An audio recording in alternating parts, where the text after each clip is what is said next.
we want you to meet someone very special who just may be on this stage a few years from now as a laureate.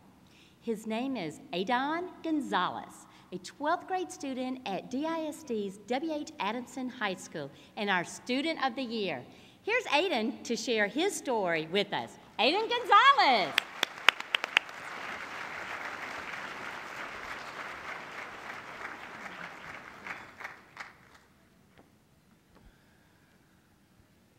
Good evening. My name is Adan Gonzales. I am a senior at W.H. Adamson High School.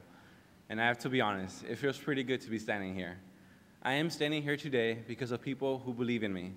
I am standing here today because I have a desire to strongly impact history. And I am standing here today because I look pretty good in this tuxedo.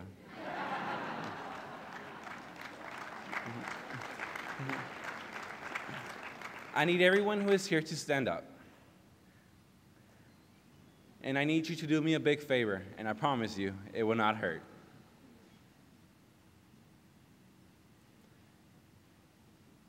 Please close your eyes and point to the direction in which you think is the north.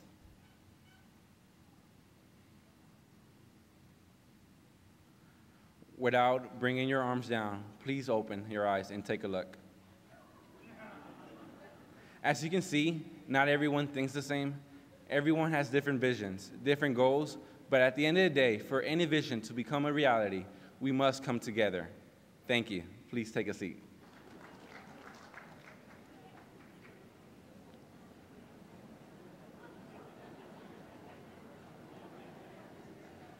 I am told every day that I have everything going for me, that I am very successful for an 18-year-old, but they do not realize the person who I am is not because of my own efforts.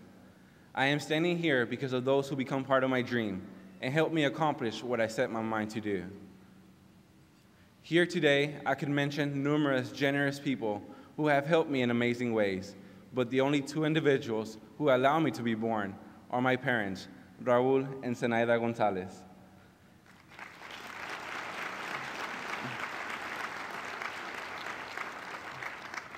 My parents migrated from Mexico.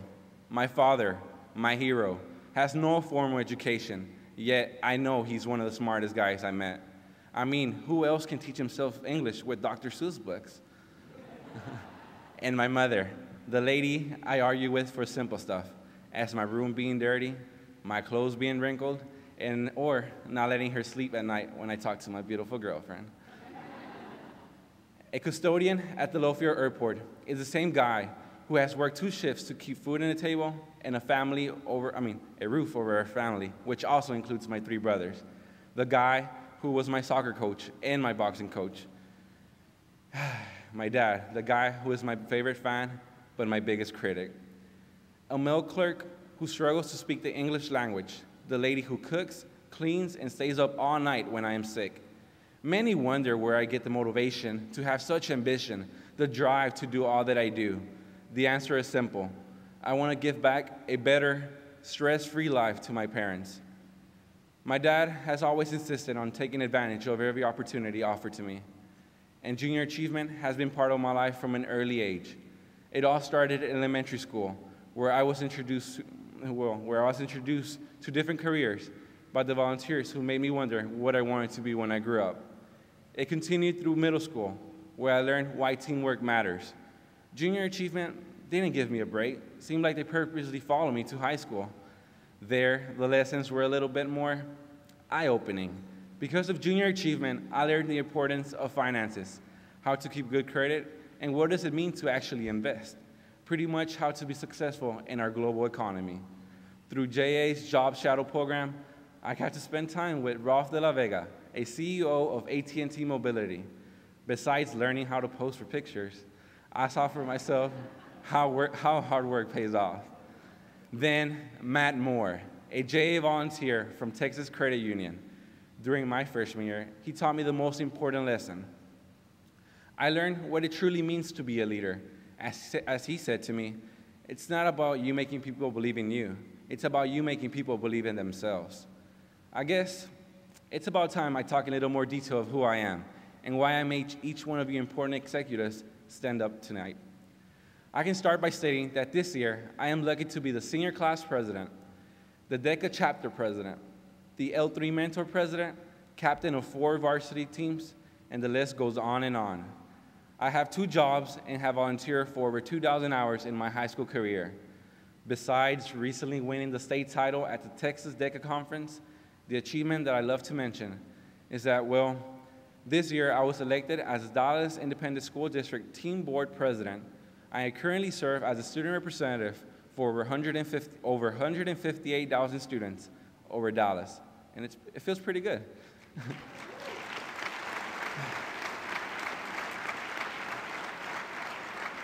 Because of my experiences, I have grown into this mentality that I should never lower my expectations to meet my performance, but to raise my performance to meet my expectations.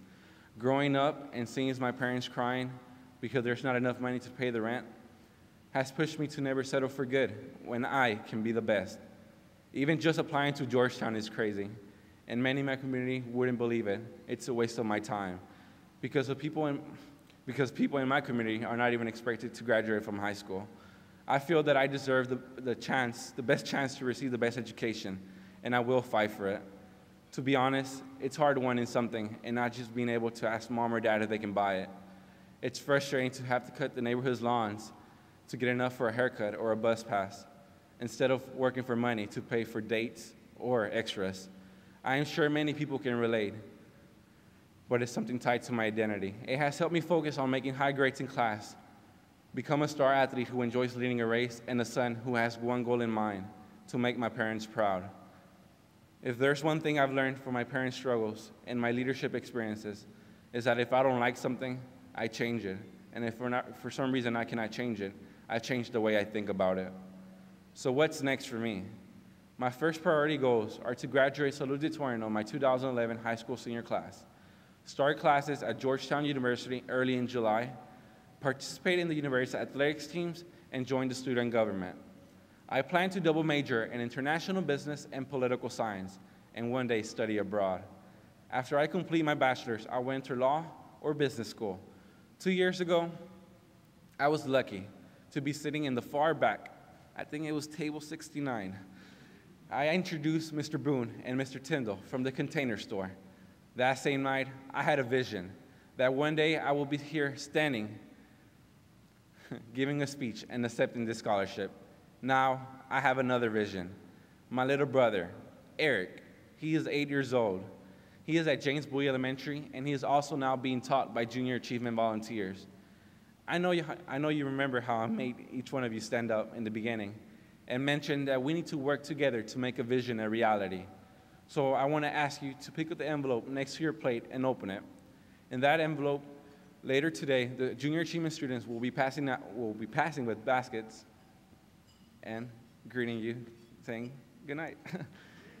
Help Junior Achievement help other kids who need inspiration, like I did, like my little brother does, because the truth is, our resources are now more than ever limited.